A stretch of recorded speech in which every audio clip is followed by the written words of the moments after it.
Continuing with the Halachot of Lashon Hara where we left off, we're discussing the concept and halachot that pertain to Avak Lashon Hara. Literally translates to the dust of Lashon Hara. So we're on category number 4.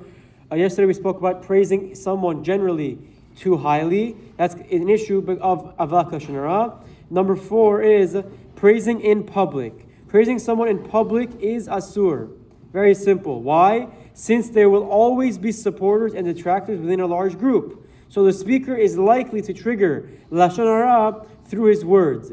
Even if a group is praising a Rav or Talmid Chacham, one should not join as it will inevitably lead to Lashon Hara. This is the premise of Avak Lashon Hara, where we are concerned that although I'm not saying anything wrong now, I'm not speaking negative, I'm not speaking derogatory at the moment, when I'm in a big and large group, any praise I say will usually be responded by some sort of minimizing or belittling that subject. So in a large group, in a public setting, Chafetz Chaim writes that it's considered Avak Lashon Hara, will be asur to praise someone. If the speaker knows, however, that his words will not lead to Lashon Hara, for example, if no one in the crowd knows the subject, then it is permitted as long as he is not overly effusive in his praise, since then he himself may backtrack on his words as well. So again, it's very important that in public, Chafetz Chaim highlights that in a public setting, in a large group, you should not praise someone either,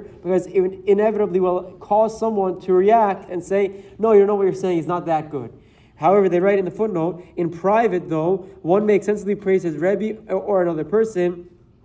For example, they say he's a great Talmid Chacham, and he can be relied on for halacha. The Chaim Sofer writes that it is a great mitzvah to praise the Tzadik for his level of Torah learning, or midot, and Zechut will save the speaker from stumbling in forbidden speech, says the Chaim Sofer. Now, category number 5 is praising a Tzadik. However, even in public, and even if one knows that there are people in the group who generally negative about others, even Tzadikim, one is permitted to praise a great Tzadik who is universally accepted as an exceptional person, since even if some of the listeners attempt to denigrate him, they will be rebuffed by others and their words will be meaningless. So the Chafetz Chaim writes that if you're talking about the Gadol Hador, for example, that's okay to talk about it in a big group, because anyone who dares minimize him will be rebuffed by others in the group.